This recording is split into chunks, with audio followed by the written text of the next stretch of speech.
అండి వచ్చేసి tan liquids అనమాట. డైలీ జెంట్స్ అయినా లేడీస్ అయినా ఈవినింగ్ పూట కొంచెం కాటన్ ప్యాడ్లో వేసేసుకుని ఒక 4-5 చుక్కలు ఫేస్, నెక్, హ్యాండ్స్, లెగ్స్ కూడా క్లీన్ చేసుకుంటే ఏ రోజు డస్ట్ అనేది ఆ రోజు వచ్చేస్తుంది అనమాట.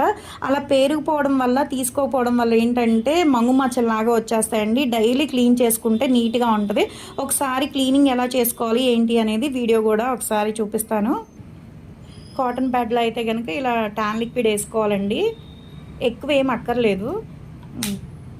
పైన ఒకసారి క్లీన్ చేసుకోవాలన్నమాట. కాటన్లో వేసుకుని డైలీ ఈవినింగ్ పూట అయినా నైట్ టైం అయినా బయట నుంచి రాగానే ఇలా క్లీన్ చేసుకోవడం వల్ల ఏంటంటే నీట్గా అవుతుంది అనమాట. స్కిన్ అనేది ట్యాన్ పోతుంది. జెంట్స్, లేడీస్ అండి. రిజల్ట్ అయితే చాలా బాగుంటుంది అనమాట. ఎవరికైనా కావాలి అనుకుంటే స్క్రీన్ మీద ఉండే నెంబర్ని సేవ్ చేసుకుని వాట్సాప్లో మెసేజ్ చేయొచ్చు, కాల్స్ కూడా చేయొచ్చండి. ఆల్ ఓవర్ ఇండియా అయితే కొరియర్ అవైలబుల్ అనమాట. ఇదిగోండి, ఇది ట్యాన్ అయితే ఇలా వచ్చేస్తుంది. మన స్కిన్కి అయినా సరే వచ్చేస్తుందండి. డైలీ క్లీన్ చేసుకోవాలి. కాకపోతే ఎవరికైనా కావాలి అనుకుంటే ఆర్డర్ పెట్టుకోవచ్చు అనమాట.